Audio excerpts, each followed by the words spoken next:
Hi friends, welcome to Sri Family Media. இன்னைக்கு நம்ம சேனல்ல ஒரு மினி vlog தான் பார்க்க போறோம். 6 மணி ஆகுது. மேக்ஸிமம் நம்ம சேனல்ல இனிமே மினி vlog கொஞ்சம் தொடர்ந்து வரும்.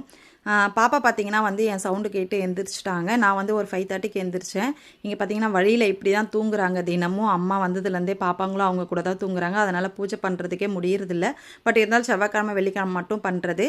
வெளிய வாசல்லாம் கோலம் போட்டுட்டு நானும் கொஞ்ச நேரம் நடந்துட்டு 6 மணிக்கு மேல தான் நான் வந்து பாத்தீங்கன்னா சமையல ஸ்டார்ட் பண்ண போறேன். நைட் இப்படி வந்து கிச்சன் ஃபுல்லா க்ளீனா இருந்தா மட்டும் தான் மார்னிங் சமைக்கிறதுக்கு ஈஸியா இருக்கு. இப்பலாம் அம்மா வந்ததுல இருந்தே ஃபர்ஸ்ட் வந்து காஃபி போட்டுறது. காஃபி போட்டு அவங்களுக்கும் கொடுத்துட்டு நானும் கொஞ்சமா குடிச்சிக்கிறது. வேற வழி இல்ல. அவங்க கொடுக்கும்போது நானும் வந்து பாத்தீங்கன்னா காஃபி குடிக்கிற அடிமையா ஆயிட்டேன் இப்பலாம் எந்திரிச்ச உடனே. அப்புறம் பாத்தீங்கன்னா நான் வந்து மார்னிங் டிஃபனுக்கு வந்து பாத்தீங்கன்னா பூரி தான் பண்ணியிருக்கேன். பூரியும் உருளைக்கிழங்கும் பாப்பாங்களுக்கு பண்ணி கொடுத்துட்டு டைம் பார்த்தீங்கன்னா உங்களுக்கு வந்து 7:30 கிட்ட ஆக போகுது. ஆல்மோஸ்ட் வந்து லஞ்சு டிஃபன் ரெண்டுமே முடிச்சிட்டேன். ஆனால் வந்து ஒரு அடுப்பு ஸ்டவ் எரியவே இல்லை. ஒரே அடுப்புலேயே சமைக்கிற மாதிரி இருக்குது. கொஞ்சம் கஷ்டமாக இருக்குது. அதை ஃபஸ்ட்டு வந்து ரெடி பண்ணிட்டு வரணும். இல்லைனா 1 ஹவரில் வேலை முடிஞ்சிடும்.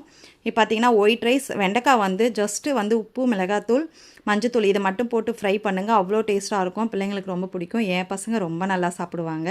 அதுக்கப்புறம் சொரக்காய் வந்து பார்த்திங்கன்னா நான் வந்து குழம்பு வைக்கிறேன். நிறைய பேர் பொரியல் கூட்டு வைப்பாங்க. நான் வந்து குழம்பு தான் வைப்பேன். ஏன்னா எங்கள் வீட்டில் ரொம்ப பிடிக்கும். அதனால் வேர்க்கடலை வறுத்து பொடி பண்ணி அதில் மிக்ஸ் பண்ணிடுறது. அதுக்கப்புறம் வந்து மாம்பழம் சீசன் டைமில் தான் சாப்பிட்டுக்கணும் அப்படின்றதால எப்பவுமே மாம்பழம் எங்கள் வீட்டில் இருக்கும். அதை கட் பண்ணி ஸ்நாக்ஸுக்கு பிள்ளைங்களுக்கு கொடுத்து விடுறேன்.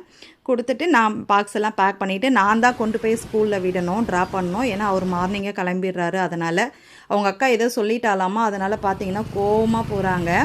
அதுக்கப்புறம் அவ கூட நான் கிளாஸ் உள்ளே போக மாட்டேன் அப்படின்னு சொல்லிட்டு ரிட்டன் வந்துட்டு அப்புறம் சமாதானப்படுத்தி அமுச்சு விட்டுட்டு நானும் வீட்டுக்கு வந்துட்டு பார்த்தீங்கன்னா வந்தேன். ஏன்னா மார்னிங் எந்திரிச்சிலேருந்து சமையல் வேலை நிற்கிற வேலையே பசி எடுத்துக்குது எனக்கு.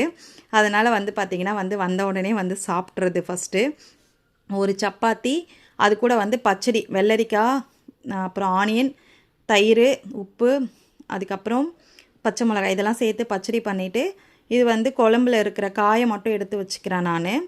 சொரக்காய் அது கூடவே வந்து பார்த்திங்கன்னா ஒரு பெரிய வாழைப்பழம் இதுதான் வந்து. இல்லைனா நீங்கள் ஒரு முட்டை கூட சேர்த்துக்கோங்க. இதை வந்து வெயிட் மேனேஜ் பண்ணணும்னு நினைக்கிறவங்க இல்லை வெயிட் லாஸ் பண்ணணும்னு நினைக்கிறவங்க இந்த மாதிரி வந்து நீங்கள் எடுத்துக்கோங்க. சாப்பிட்டு முடிச்சுட்டு கையோடு வந்து வீடெல்லாம் பெருக்கிட்டு கிச்சனும் க்ளீன் பண்ணிவிட்டேன். அவ்வளோதான். அதுக்கப்புறம் சுடு தண்ணி வந்து குடிச்சிப்பேன். வெயிட் லாஸ் பண்ணணும்னு நினைக்கிறவங்க கண்டிப்பாக சுடு தண்ணி கொடுங்க. தேங்க்ஸ் ஃபார் வாட்சிங். நெக்ஸ்ட் வீடியோவில் மீட் பண்ணலாம். பை.